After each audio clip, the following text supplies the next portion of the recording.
नमस्कार. आपण पाहत आहात विशेष खास. एका मुलाखतीत धर्मेंद्र आणि राजेश खन्ना यांच्याविषयी गोविंदाने काही खुलासे केले आहेत. पाहूयात काय म्हणाला गोविंदा सविस्तर स्वरूपात.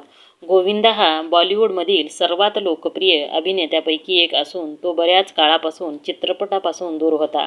आता अभिनेता लवकरच रूपा या चित्रपटात दिसणार आहे. अभिनेता त्यांच्या वैयक्तिक आयुष्यामुळेही चर्चेत असतो. अशातच आता अभिनेता त्यांच्या एका मुलाखतीमुळे चर्चेत आला आहे. अशातच आता नुकत्याच एका मुलाखतीमध्ये गोविंदानं त्यांच्या आयुष्यातील कठीण काळाबद्दल सांगितलं असून धर्मेंद्र आणि राजेश खन्ना यांच्याबद्दलही भाष्य केलं आहे. गोविंदा म्हणाला की ज्यावेळी त्यांच्या आईचं निधन झालं तेव्हा तो खूप खचलेला. त्यांची जगण्याची इच्छा नाहीशी झाली आणि अभिनेत्याच्या मनात जीव देण्याचाही विचार आलेला. अभिनेत्याला वाटलं की आता जगात कुणीच नाही उरलं माझ्यासाठी. मात्र अचानक त्याला आपल्या मुलाचा विचार आला.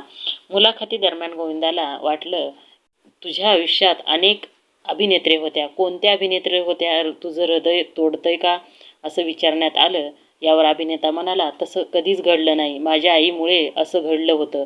जेव्हा आईचं निधन झालं तेव्हा मला वाटलं की आता सर्व संपले, बस एवढंच. मी नर्मदा नदीच्या इथे गेलो आणि विचार केला की थोड्या अंतरावर माझी आई सापडेल.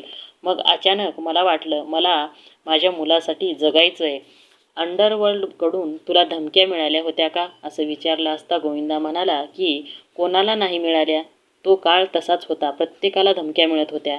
याच मुलाखतीत गोविंदानं राजेश खन्ना आणि धर्मेंद्र यांच्याबद्दलही भाष्य केलं.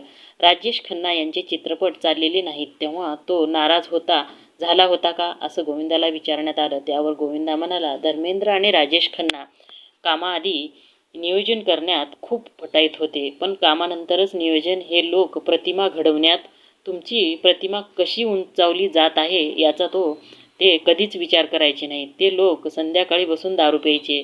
ANI दिलेल्या मुलाखतीमध्ये गोविंदा बोलत होता. असेच अपडेट जाणून घेण्यासाठी चॅनलला सबस्क्राईब करा. धन्यवाद.